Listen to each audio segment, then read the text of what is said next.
Todos os sábados, das 15 às 17 horas, programa Bate-Papo Gospel. Bate-Papo Gospel. Caso queira colaborar, nosso Pix, batepapogospel@gmail.com. Contato, WhatsApp 619-8447-8369. Hoje o Bate-Papo Gospel vai entrevistar o professor Marcelo Pontes, que hoje reside em Brasília, é aposentado pelo Banco do Brasil, já residiu em diversas capitais, cidades brasileiras e até no exterior, e detém uma arguta opinião política sobre o quadro atual do Brasil e de outras eras, inclusive.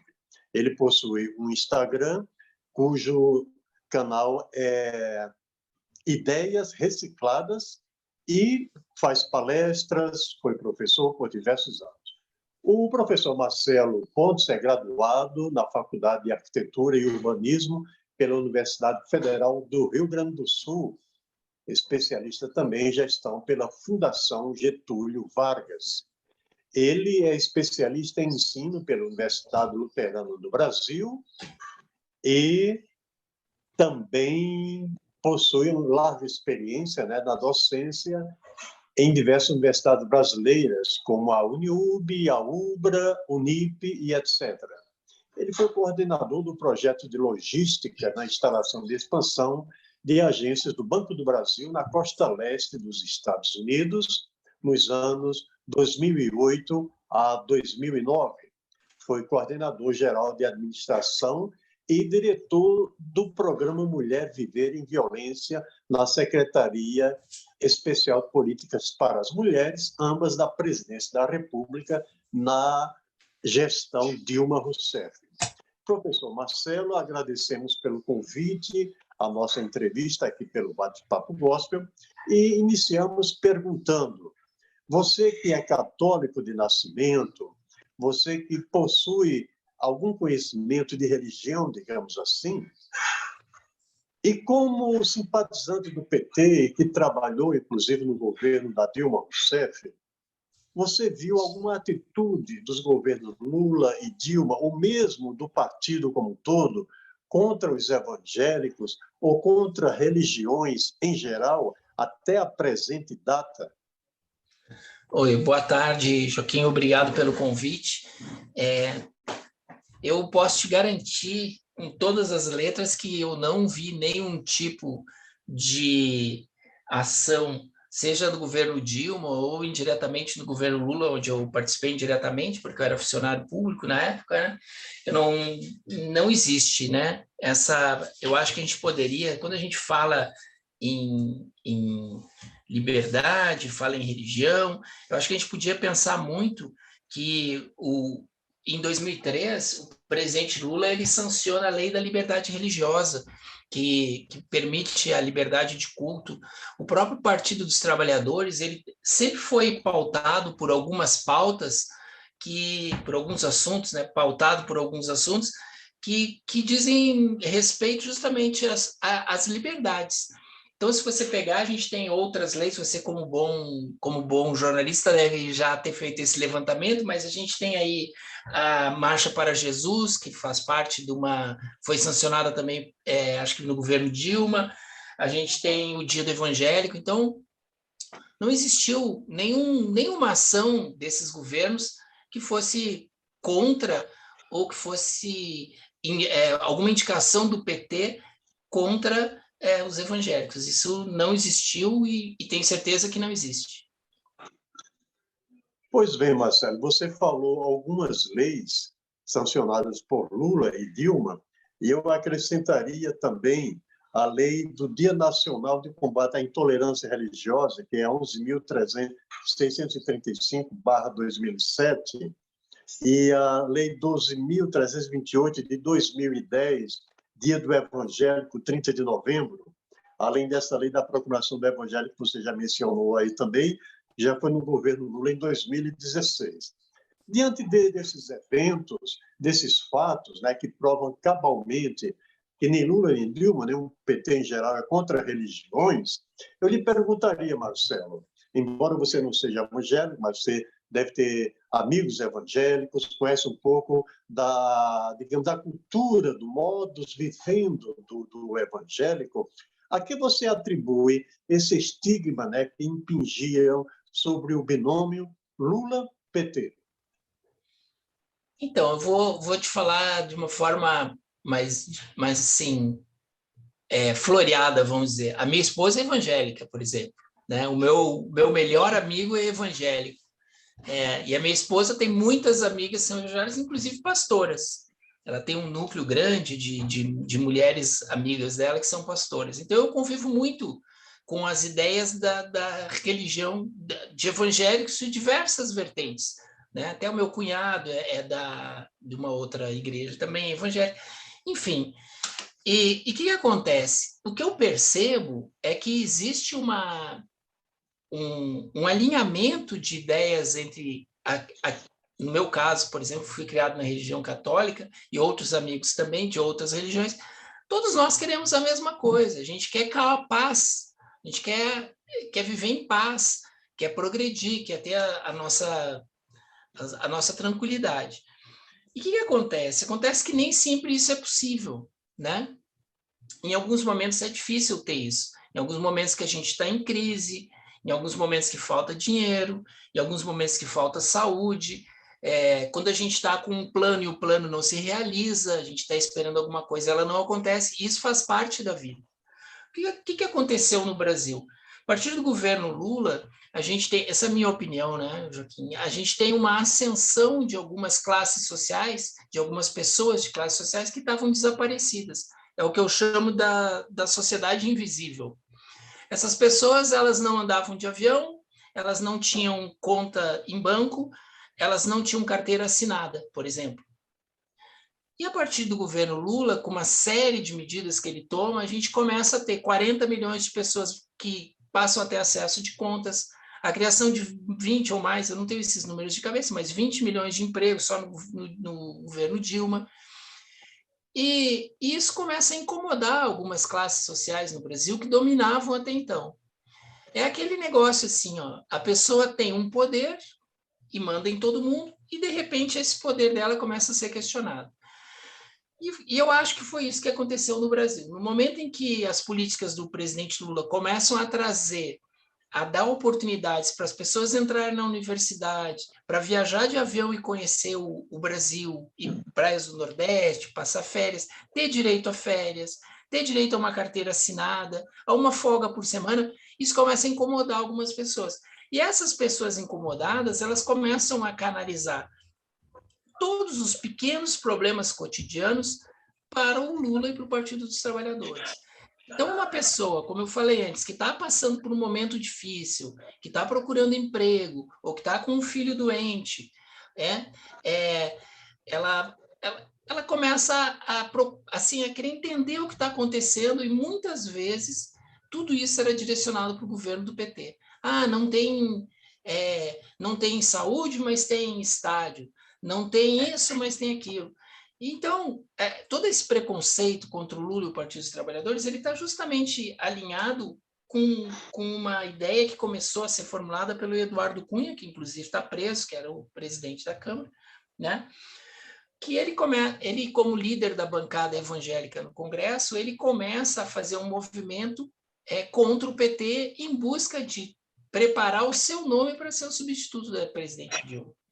E aí a gente tem uma polarização entre a bancada evangélica, que começa a fazer uma pregação muito forte contra o PT, e a realidade do dia a dia. A gente tem um país no governo Lula que vai indo bem, que as pessoas têm emprego, que as pessoas podem viajar, e por outro lado a gente tem um discurso de que o PT quer uma promiscuidade, que o PT vai fazer um kit gay, que o PT quer que todo mundo faça aborto, que o PT gosta de mulher com mulher e gosta de homem com homem, coisas que não correspondem à realidade, mas que acabam sendo vendidas através de notícias falsas e de uma mídia específica de cotidiana como uma realidade. Na verdade, o que o PT quer, a gente sabe disso, o que o Lula quer, né?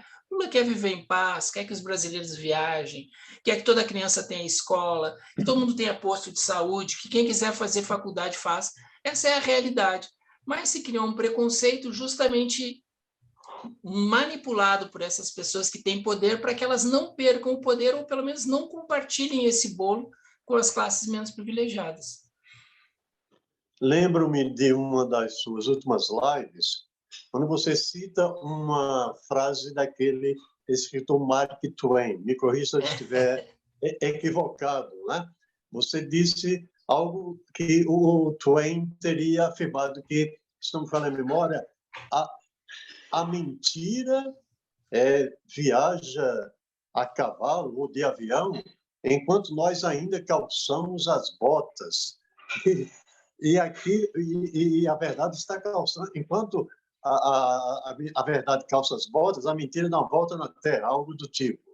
E aqui no programa Bate-Papo Gospel, Marcelo, nós usamos um versículo bíblico do Velho Testamento, do livro de Oséias, capítulo 4, versículo 6, que diz: o meu povo padece falta de conhecimento. Essa sua colocação do Mark Twain parece que é bem válida em relação às fake news sobre o PT, não é verdade? É verdade. Na verdade, você bateu perto aí, você bateu na trave na frase do Mark Twain. A frase dele é: uma mentira pode fazer a volta ao mundo no mesmo tempo em que a verdade calça seus sapatos. Então, a gente realmente foi o que aconteceu, né? A gente, a partir de 2012, depois de 2016, 2018, a gente não estava preparado para combater a mentira, porque sempre trabalhou com um governo muito transparente. Então, nesse período aí, quando começaram as notícias falsas, foi muito completo. Só para, já que você tocou no assunto, para a gente ter um dado aqui mais concreto, né? Diversos estudos indicam que em 24 horas, uma mentira, ela chega hoje pelas redes sociais em 9 mil pessoas a cada 24 horas. Porque ela causa uma indignação. A pessoa fica incomodada com aquela coisa que ela recebe, que muitas vezes é uma mentira, e passa para frente. Enquanto 9 mil pessoas. 9 mil pessoas em 24 horas. Enquanto uma verdade, uma notícia verdadeira, ela atinge 1.500 pessoas no mesmo período. E eu sempre dou um exemplo assim: se o cara escreve assim, vão obrigar as crianças a se beijarem na escola, a pessoa recebe aquilo no grupo dela, de WhatsApp, fica tão irritada com aquilo, que absurdo, isso não está certo.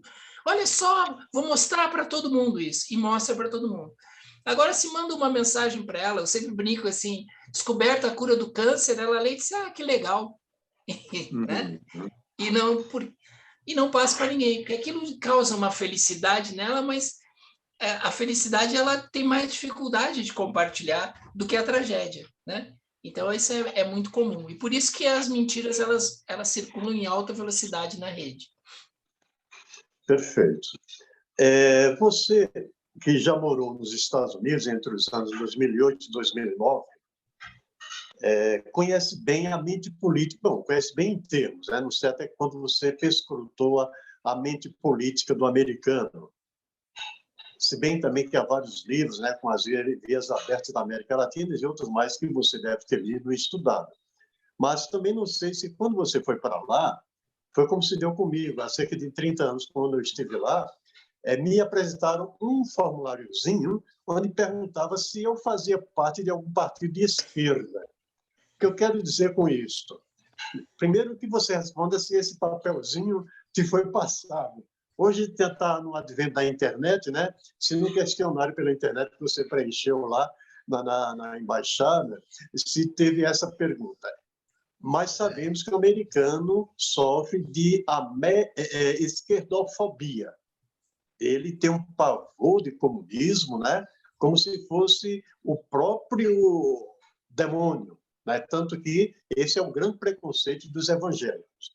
Aí eu lhe pergunto, Marcelo Ponte, durante a tua vivência lá nos Estados Unidos, primeiro se você sofreu essa pergunta, né?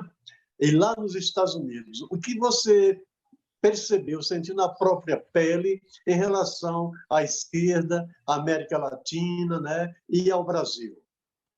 Então, eu tive a felicidade de estar lá no período em que o Lula era presidente. E não tem uma relação direta, né? Eu fui fazer um trabalho porque eu fazia um tipo de trabalho aqui no Brasil que quando o Banco do Brasil foi expandir lá nos Estados Unidos, precisavam de uma pessoa com o meu perfil. Eu trabalhava na área de inovação do banco aqui e fui trabalhar lá na instalação das agências na costa leste, que seria virada para o Oceano Atlântico ali. E essa pergunta é muito engraçada, porque quando você preenche o formulário, pergunta assim, você pretende entrar com bombas ou fazer atentados terroristas nos Estados Unidos? Você pretende fazer sequestros, roubos, assaltos a bancos? É um negócio que eu sempre fiquei pensando, quem será que escreve sim ali, né? Pergunta ridícula, né? Eu sempre fiquei Típico pensando... daquele filme de comédia, as próprias comédias americanas, né? né? Parece uma Se piada, eu assim, se vou aquilo falar bom. tivesse num programa de piadas, ia parecer, a gente ia rir. Mas é verdade, eles fazem essa pergunta para a gente, se a gente é ligado em alguma organização comunista, alguma coisa assim, que eles ainda têm aquele Ainda hoje fantasma, perguntam isso, né? eles ainda têm um fantasma, assim, aquela coisa da Guerra Fria, que alguém pode jogar um míssil atômico neles, né? Mesmo hoje a Rússia hoje não sendo comunista, tá mais perigoso do que quando era comunista, né? O Putin agora lá tá mais perigoso do que os comunistas foram durante todo o tempo. Nunca a gente esteve tão perto de um problema maior como hoje. Mas, então, essa é a primeira resposta. A segunda resposta é se eu senti alguma coisa em relação à América Latina. Eu tive a sorte, então, de ir nesse período do governo Lula. E uma das coisas que mais me impressionava lá é que qualquer pessoa lá sabia quem ele era, sabe?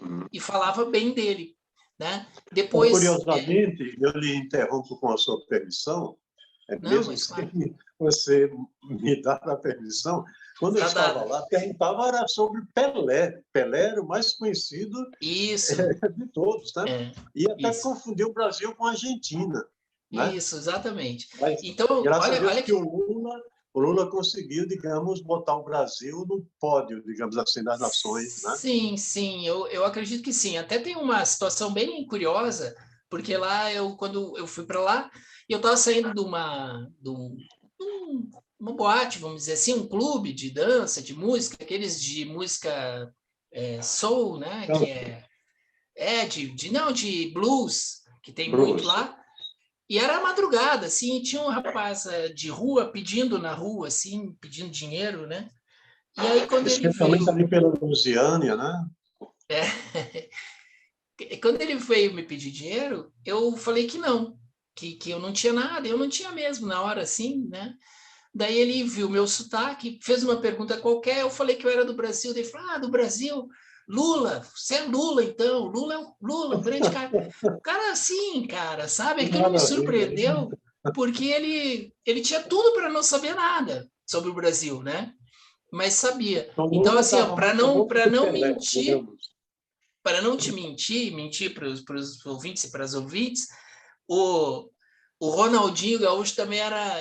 quando eu pegava um táxi, eles falavam do Lula e do Ronaldinho Gaúcho na época, em 2008, né? Ótimo. Então, você, de alguma forma, concorda que o americano ele tem um certo pavor, até uma fobia em relação ao comunismo, e não só comunismo, porque eles generalizam.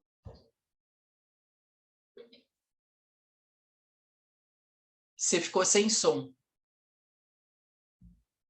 Você está sem som, Joaquim.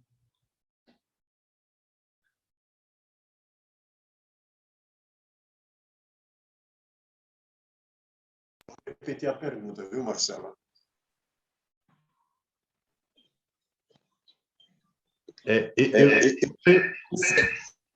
Você me escuta, Marcelo? Agora escuto. Eu vou repetir a pergunta, porque enquanto eu falava, entrou aqui uma ligação. Você falou depois que eu falei, você comentou a respeito de que eu concordo que eles têm uma fobia aos comunistas e tal. Você estava falando isso, quando parou o som. Ok, então... Pois bem. Marcelo, então você, pela experiência que teve lá, você concorda que o americano tem uma certa fobia a movimentos esquerdistas, que eles põem tudo como se fosse comunismo, ou qualquer movimento voltado para o o bem-estar social, a melhoria de vida da população mais carente, o socialismo em geral, e especialmente em relação à América Latina. Há poucos programas eu entrevistei o professor Euclides Mansi, de Curitiba, talvez o senhor conheça, que ele escreveu um livro, As Falácias de Moro e o Golpe. E no livro O Golpe, ele dedica um capítulo a essas, digamos, interferências americanas à política do lado de baixo da América, né? A América Latina.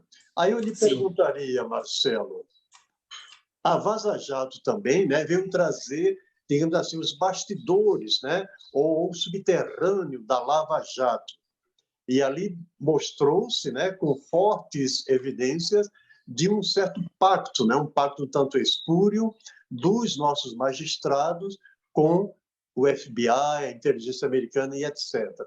Na sua opinião, o americano pôs o dedo na Lava Jato, e eu até estendo mais a pergunta, inclusive na Revolução de 64? Olha só, eu falo sem provas, né? Mas a gente tem diversas visões que realmente demonstram que aconteceu algumas interferências.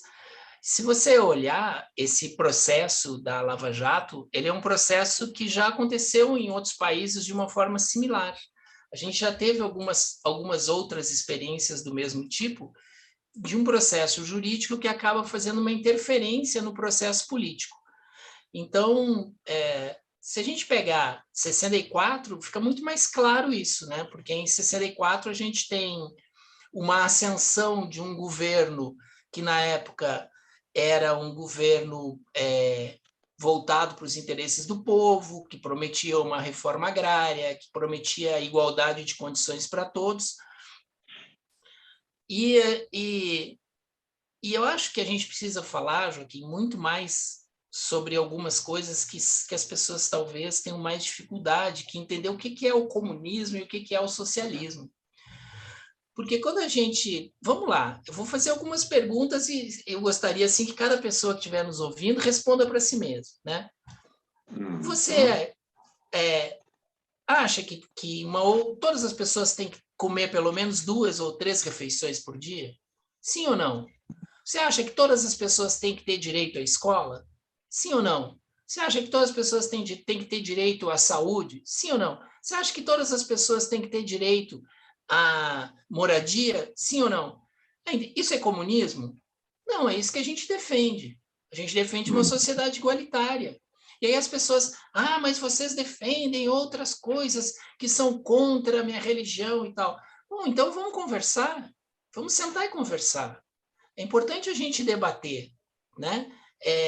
Porque a verdade é que hoje, quando a gente fala em comunismo, e eu estou falando isso porque em 64, o que criou a ditadura em 64 é o fantasma do comunismo.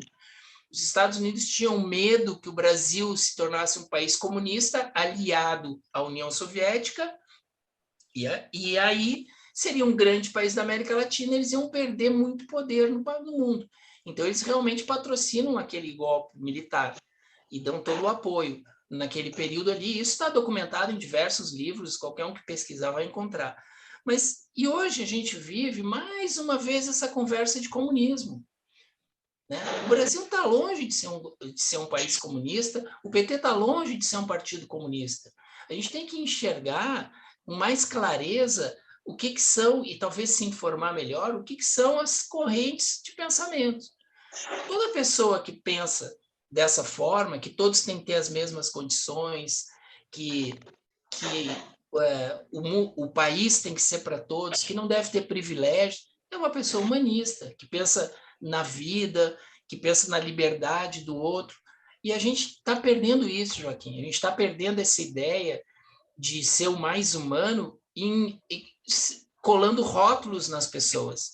E colar rótulos nas pessoas é a melhor forma de nos separar. Eu sou católico, você é evangélico, então nós somos inimigos. Não, nós dois acreditamos em Deus, numa força superior. Cada um de nós olha essa força superior com seus olhos. Mas você quer o bem do próximo, eu quero também, né? Jesus, em nenhum momento, eu vou entrar um pouco na área que não é exatamente a minha, mas Jesus, ele manda, baixa a tua espada, não é isso que ele fala, ele não atira a pedra na prostituta, ele não pergunta quem é o cego, pergunta qual é o seu partido, se é comunista, não, ele cura. Então, o que a gente precisa é ficar mais atento para esses rótulos que estão grudando na gente e separando a gente como pessoas, como brasileiros e brasileiras, como humanidade, como pessoas. Então, o que eu te digo é o seguinte, tanto a Lava Jato quanto o golpe de 64, os dois tinham mais ou menos o mesmo enfoque, livrar o país desse mal.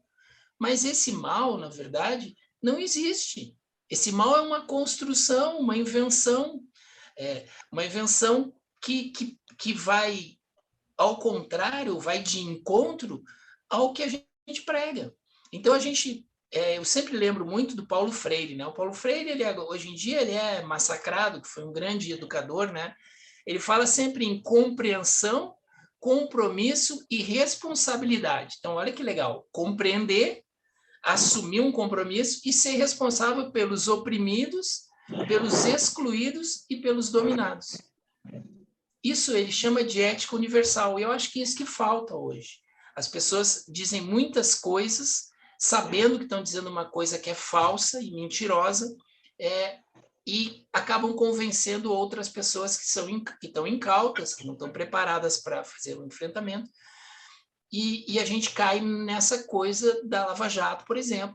A Lava Jato reproduz um modelo histórico de luta política, que é prometer para o povo uma punição aos políticos. Só que a gente tem que pensar que hoje a gente estuda em escolas que foram criadas por políticos. A gente anda em estradas que foram feitas por políticos. A gente vai para hospitais com iluminação pública que foi feita por políticos. A gente tem represas, a gente tem energia, tudo isso foi feito pela política. E toda a vida social é administrada pela política. Daí o termo grego, né, de polis, né, publicidade, né, cidade-estado. Exato. Sem isso, nós não seríamos nada, nós seríamos selvagens. Porque a política, justamente, é a arte de fazer a interligação entre os opostos para dar um passo para frente. E quando esses caras da Lava Jato, por exemplo, eles começam a pregar, junto com outros movimentos, que tem que acabar com a política tradicional, tem que acabar com os partidos, tem que acabar com o PT, eles estão dizendo o quê? Eles estão querendo voltar para um momento na sociedade que a gente não quer voltar, nós não queremos andar para trás. A gente quer ter liberdade de culto, a gente quer ter liberdade de arte, a gente quer ter saúde, educação, a gente quer ter tudo isso. E quando coloca todas essas liberdades individuais num saco e chama isso de comunismo, eu te confesso que isso me incomoda um pouco. Né?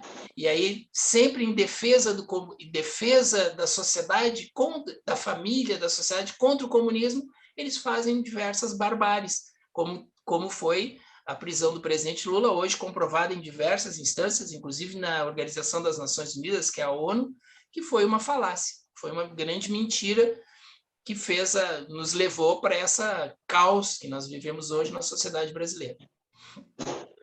De fato, Marcelo, esse tema comunismo é muito polêmico, né?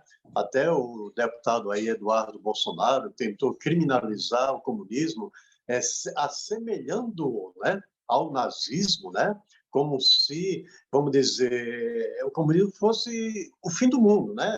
Uma coisa medonha, literalmente medonha, né? Coisa demoníaca. A gente até perguntaria como se a Segunda Guerra Mundial, a Primeira Guerra Mundial tivesse sido promovida pelo comunismo, né? Como se a escravidão dos negros também no Brasil, nos Estados Unidos e o resto do país tivesse sido obra de comunistas, né? Mas realmente é aquilo que está escrito em Osés 4:6. O meu povo padece falta de conhecimento. É preciso ler a história, né? Saber separar o joio do trigo e realmente agir com clareza, né? Com inteligência. Marcelo Pontes, você como ex-funcionário do Banco do Brasil, atualmente aposentado, e que conviveu um pouco lá com os americanos, né, na terra do tio Sam. Atualmente, o governo Bolsonaro está nessa sanha de privatização.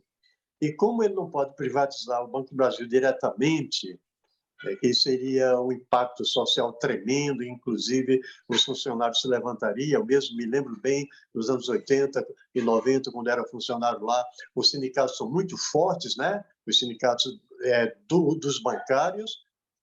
Como você vê essa atitude do governo Bolsonaro, que através de Paulo Guedes, o então e atual ministro da Economia, vendeu cerca de 3 bilhões de ativos do Banco do Brasil, né? Uma carteira literalmente bilionária, por meros 370 e poucos milhões de reais ao banco BPG Pactual, do qual o próprio ministro da Economia, Paulo Guedes, foi ou ainda é sócio. Como você vê essa negociata? Então, deixa eu te contar uma historinha. Antes disso, eu quero contar uma historinha. A gente falou agora há pouco sobre os políticos que fazem a gestão da sociedade para que a gente possa evoluir. Às vezes tem uns que são bons, outros que são ruins. A gente convive com isso, até no dia a dia, até na família da gente tem uns que são melhores que os outros de caráter, às vezes acontece, né? Exatamente. Mas eu quero contar uma historinha. Muita gente, eu tenho uma prima, por exemplo, que ela trabalha no Banco Central. E ela acha que ela conquistou tudo com as próprias forças dela. Só que a mãe dela trabalhava numa estatal a vida toda. O pai cursou uma faculdade pública e era médico. E ela cursou as melhores escolas, fez os melhores cursos, passou no Banco Central e hoje tem um bom salário, uma vida estabilizada. E ela acha que ela conquistou tudo isso sozinha. Ela não consegue enxergar que por trás de estudo tem a mãe dela estudando numa escola, numa universidade federal não paga, o pai dela estudando numa universidade, a mãe dela trabalhando numa empresa do Estado, que é a Caixa Econômica Federal, e o pai médico da Polícia Militar em determinado local. Veja bem, todos eles estão ligados no Estado. De alguma forma, todos estão ligados na administração pública, mas ela acredita que ela conseguiu tudo sozinha, pelo esforço dela. E isso acontece muito. Isso acontece com o Paulo Guedes. O Paulo Guedes, se a gente olhar a história dele, é interessante. O Paulo Guedes, ele tem uma bolsa do CNPq nos anos 80, nos anos 70, no final dos anos 70, que ele passa 4 anos nos Estados Unidos ganhando $2.300 por mês para estudar, pagos pelo Estado, mesmo ele achando que as coisas têm que ser privatizadas. Olha que interessante isso. $2.300 por mês para estudar, né? Que acontece. Isso dá mais de R$10 mil por mês. Quando ele volta, ele tenta dar aula e não consegue dar aula aqui no Brasil. E aí é convidado para trabalhar pelas ideias dele no Chile, na década de 80. Na década de 80, para quem estuda história, para quem está desinformado, vou informar, lá a gente tinha uma das ditaduras mais violentas na América Latina, que era pelo general Pinochet. E ele vai para lá para ser professor universitário por conta das ideias deles nas universidades federais do Chile. Então, você vê, mais uma vez, ele está ligado no Estado. Ele não vai para uma universidade particular, vai para uma universidade pública. Quando ele volta para o Brasil, ele vai fazer várias coisas e vai criar a tal do Instituto IBMEC, né, que é o Instituto de Educação, e 80% do valor do Instituto IBMEC vinha de convênios feitos com o governo federal. Então, é a terceira vez que o Paulo Guedes está relacionado ganhando verbas do Estado. E sempre dizendo que o Estado tem que ser privatizado. Né? Olha que contrassenso. E aí ele começa a criticar muito... Ele começa a criticar muito a questão da inflação, né? E acaba vendendo, e agora a gente acaba nessa venda dos ativos de 3 bilhões, que dizem que eram créditos que não poderiam ser recuperados, mas até agora não tem nenhuma comprovação de que houve uma real avaliação desses ativos. A gente tem essa venda dos ativos, né? Que até hoje está numa discussão, porque tecnicamente seriam ativos difíceis de recuperar, mas o TCU até então acredita que houve uma avaliação muito superficial desses ativos. Mas agora já foram vendidos, né? Isso aí aconteceu também com a Vale do Rio Doce, que hoje a gente tem a Vale, que era a maior mineradora do mundo e foi vendida por preço de pipoca, de saco de pipoca, se bem que um saco de pipoca hoje no cinema está bem caro. Mas, enfim. E o Paulo Guedes, a gente ainda paira essa discussão se ele ainda tem participação na BTG, já que foi ele que foi um dos criadores da BTG, o G é de Guedes, né, da BTG, se ele tem essa participação ou não. Societária e se ela está escondida ou não. A gente já sabe, todo mundo sabe que ele tem empresas no exterior que se beneficiam da alta da inflação no Brasil, né, que são as offshores, mas com relação ao BTG ainda paira essa dúvida da participação societária dele como sócio na BTG. Agora, nada disso impede que, eventualmente, com a vitória do Lula, né, se abra uma investigação, seja por iniciativa da presidência ou uma CPI no Congresso, né, para averiguar, né, a lisura desse procedimento e, quem sabe, até eventualmente, digamos, a repatriação, né, desse patrimônio, que praticamente foi uma expatriação, né? Tem muita empresa estrangeira envolvida em todas essas privatizações, como especialmente nas subsidiárias da Petrobras, não é verdade? Sim. Eu acho que uma das coisas que é importante é que a gente tem muitas coisas acontecendo agora que a gente não tem muita noção do que está acontecendo por causa desse tal de sigilo de 100 anos que está sendo colocado sobre tudo, né? Então, na Bíblia também tem, né, que a verdade vos libertará, não é isso? E a gente está meio alijado da verdade. Foi o versículo que ele usou como estandarte na campanha dele, né? João 8, Exatamente. E a gente gostaria que a verdade nos libertasse, mas a gente não está tendo acesso à verdade, então fica um pouco complexo essa situação. Mas eu espero que assim, num novo momento, com um governo democrático, um governo que pensa nas pessoas, que pensa na sociedade em geral, na justiça, né? Que desmonte esse aparato que foi criado para bloquear, para esconder as coisas do povo. Eu espero que a gente possa ter acesso às informações e saiba o que realmente está acontecendo.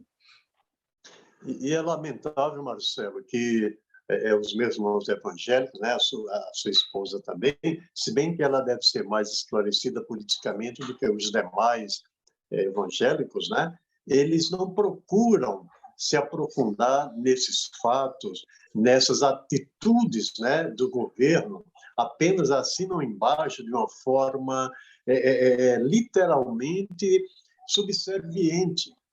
Recentemente, no começo do ano, uma igreja famosa do Brasil, a Igreja Batista da Lagoinha, que é da família Valadão, muito conhecida, né, de cantores famosos como a Ana Paula Valadão, realizou em Orlando, lá na Flórida, né, por onde você, inclusive, andou, um congresso sobre, se não me falha a memória, era governança, algo do tipo, mas que, na verdade, era apenas para dizer: não votem no Lula.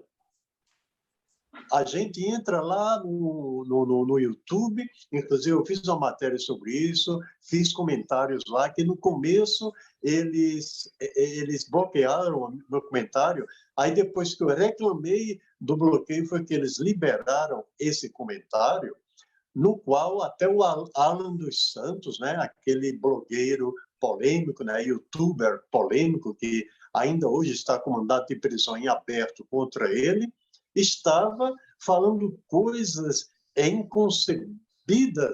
inconcebíveis também, contra o partido, até insinuando, não, dizendo claramente que o partido tinha ligações com atividades satânicas.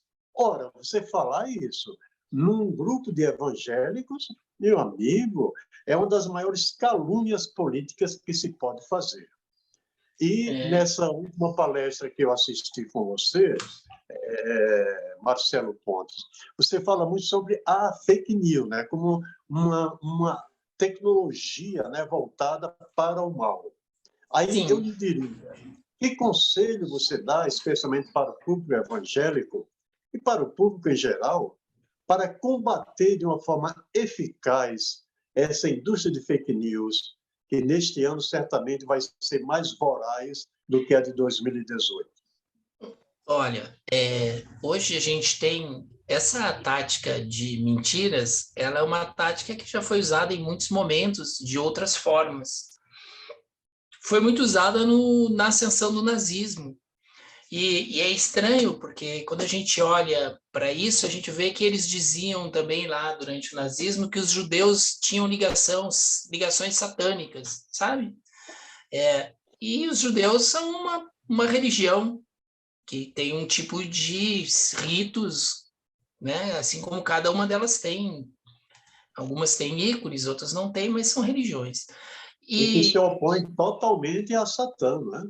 Sim, exatamente, né? Todas as religiões são assim, né? Todas as religiões. Mas eu estou falando de religiões, mas eu estou dizendo que a tática é muito semelhante. Essa tática ela usa a história lá que a gente já falou do Mark Twain, né? A mentira anda muito mais rápido que a verdade. E quando a verdade chega, parece que é aquele menino que quebrou o vaso, que a mãe diz assim, quem é que quebrou esse vaso? Não, que a mãe chega na sala, olha para o vaso e diz, não, fui eu, né? A gente fica passando por a pessoa, a gente que quer dizer a verdade, parece que a gente está sempre arrumando uma desculpa para aquilo. E, na verdade, a gente está só mostrando a realidade em cima de mentiras que são totalmente descabidas. Você vê, ó, a gente tem tantos exemplos para dar, né? Mas o que eu dou de conselho, se conselho fosse bom, eu estava rico já, né? Porque é bom dar conselho. É importante olhar para aquilo que a gente está lendo e não tomar uma decisão na hora que a gente lê.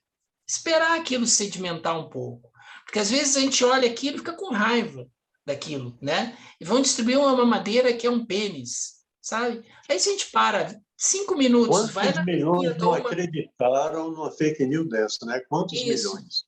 E aí a pessoa vai lá na cozinha, volta, olha aquilo ali e diz assim, não, mas será? Quem é que lá no... Aí imagina o Ministério da Educação, as pessoas de gravata, muitas educadoras. Quem é que numa reunião ia mostrar isso? Aí começa a perceber. Só que o que acontece? Acontece que muitas pessoas que aceitam as notícias falsas, elas não estão aceitando uma notícia em si, elas estão aceitando uma ideia. E é aquilo que a gente falou, foi criado esse preconceito contra o Lula e o PT, então as pessoas querem coisas que agridam o Lula e o PT. Então, quando o cara diz que o PT é um partido satânico, que adora o demônio, ele sabe que muita gente vai olhar e dizer, não, isso aqui é uma bobagem. Mas muita gente, mesmo sabendo que é uma bobagem, vai transmitir essa informação para outra, porque essa pessoa não gosta do Lula. Ela não gosta do PT porque foi criado nela uma ideia totalmente... Até de uma forma irresponsável, né? Fazem isso. Exatamente. Então, assim, isso é mentira, né? E um dos mandamentos é esse, né? Não, né? Não mentirás, não é isso? Né? O pai da mentira não é e a pessoa está passando pai. isso para frente, sabe? E a pessoa, assim, é uma pessoa crente, boa, que tem fé, que ora, que procura ser melhor, mas ela pega aquela coisa ali e passa para o outro. Então, tem vários locais, a gente tem vários locais. Se você fizer uma pesquisa na internet e escrever assim, como checar fake news, como checar notícias falsas, escreveu isso no Google, vai aparecer vários sites lá. Então, a pessoa pode olhar aquilo ali e discutir. E quando ela vê que alguma coisa... Ela pode ficar certa do seguinte, algumas coisas são muito fáceis de observar. Quando a notícia começa com é uma bomba, absurdo, com uma expressão dessas, é porque alguma coisa está errada, porque as notícias não são assim, né? Eu tenho uma palestra maior sobre isso, né? Você assistiu ela lá. A fake news, ela é, na verdade, uma ferramenta, e ela é uma ferramenta muito poderosa que ela não está preocupada em passar uma notícia como verdade, ela está preocupada com passar uma ideia. Então, essas notícias falsas, como essa mamadeira de pênis, o PT ser um partido satânico, isso vai criando na pessoa uma ideia de que quem é petista não tem valor, é uma pessoa degradada, né? Mas quando você para pensar nisso, é isso que eu estou falando, é uma criação, né? Uma criação de uma imaginação coletiva que vai olhar para você, e vai olhar para mim, e vai olhar para outras pessoas, e dizer, esse cara é degradado. Mas quando a pessoa se confronta com a gente de verdade, conversando, ela vai ver que isso tudo é falso. Então, minha mensagem principal para as pessoas que vão receber notícias falsas é: primeiro, olhe com atenção aquilo, pesquise para ver se é verdade. Hoje é tão fácil passar uma mentira, né? Mas passar uma mentira é uma coisa pecaminosa, é uma coisa...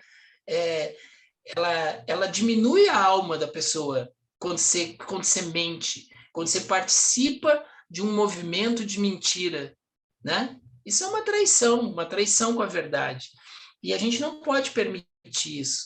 Mesmo eu sendo católico, você sendo evangélico, em qualquer corrente, a gente não pode permitir que as mentiras triunfem, porque o mundo tem que ser feito de verdades. E as verdades, elas que precisam ter valor para nós. E o mais...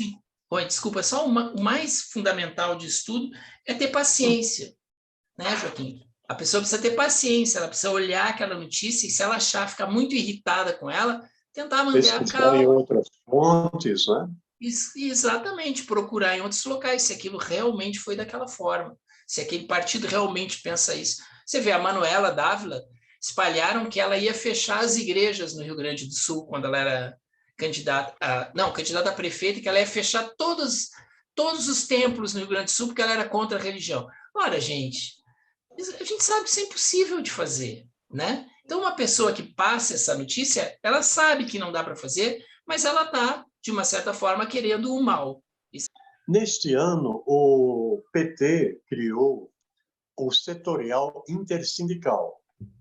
Para quem não sabe, né, o setorial é uma espécie de órgão do Partido dos Trabalhadores que trata de diversos temas. E o setorial interreligioso, ele é dedicado a agregar, né, todos os militantes de todas as religiões, seja evangélicos, católicos, budistas, né, espíritas, umbandistas, quimbandistas, shintoístas, em suma, todo tipo de religião que possa existir dentro do Partido dos Trabalhadores.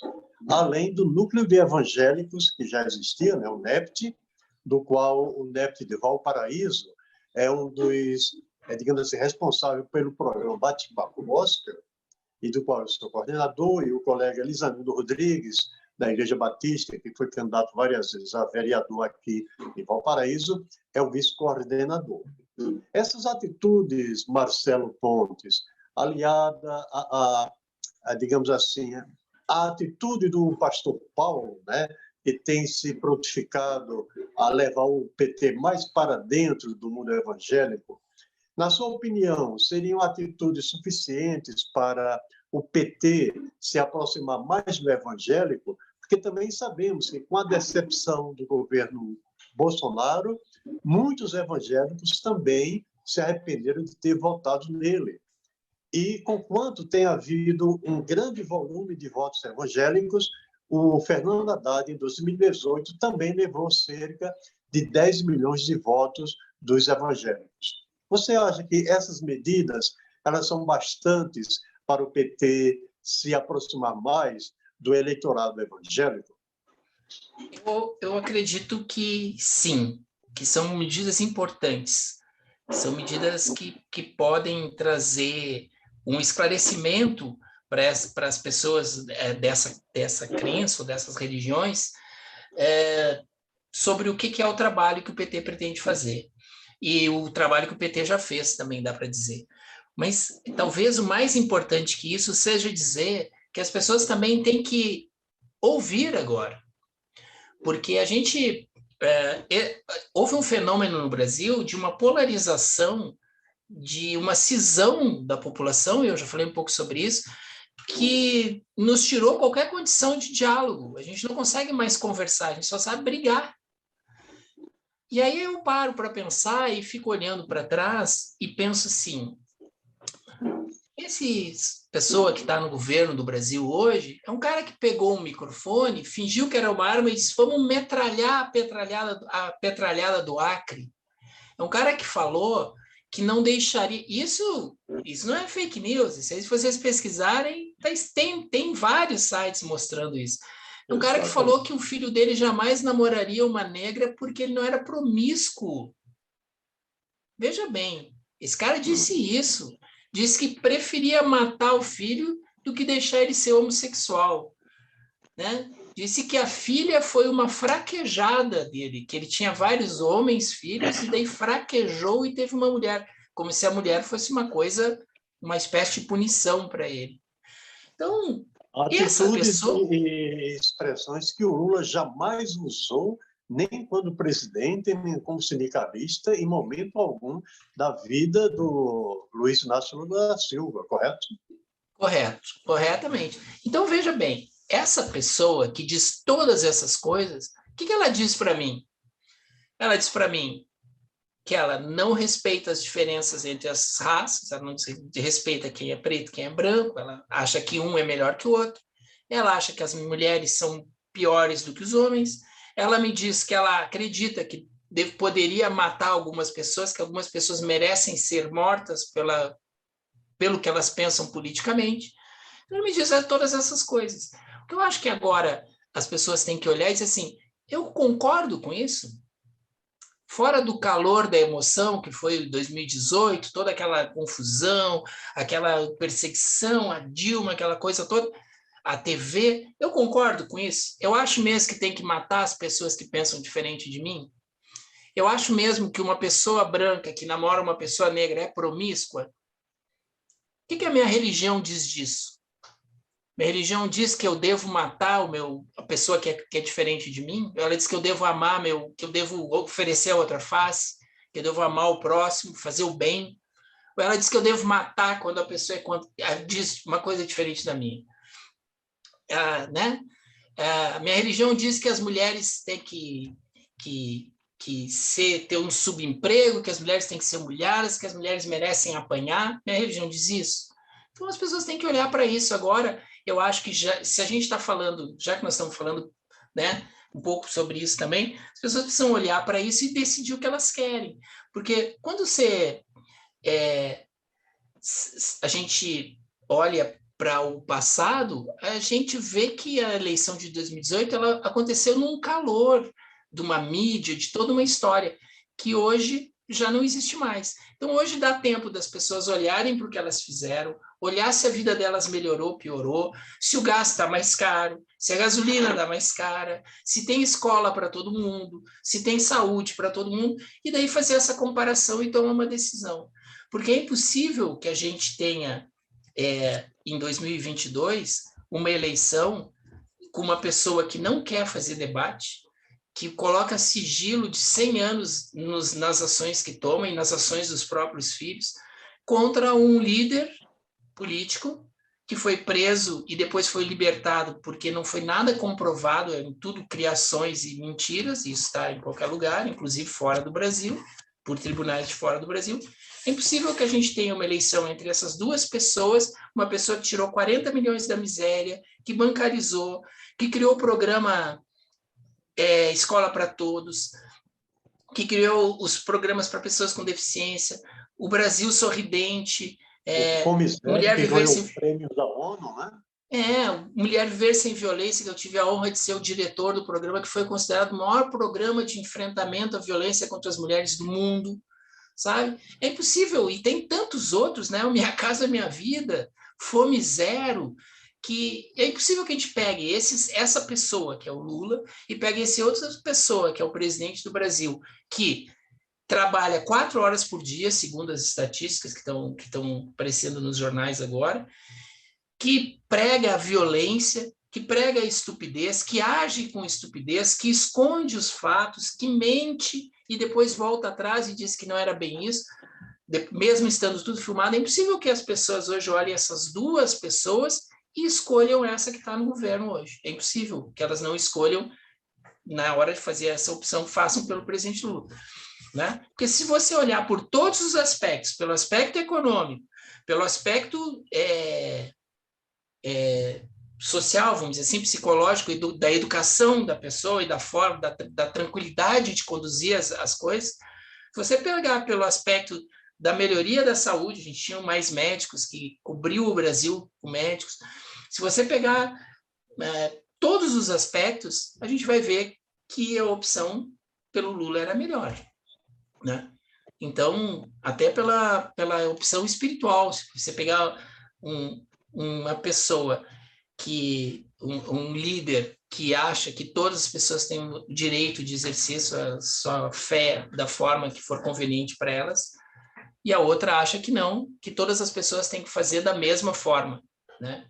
A gente tem que pensar melhor a respeito disso e fazer uma escolha mais voltada para o coletivo, para o social, para as pessoas. É verdade, Marcelo. Inclusive, eu quero acrescentar essas palavras que o PT, eu não vou dizer com dados concretos, mas eu creio que, sei lá, 70%, 80% ou mais possui sua religião.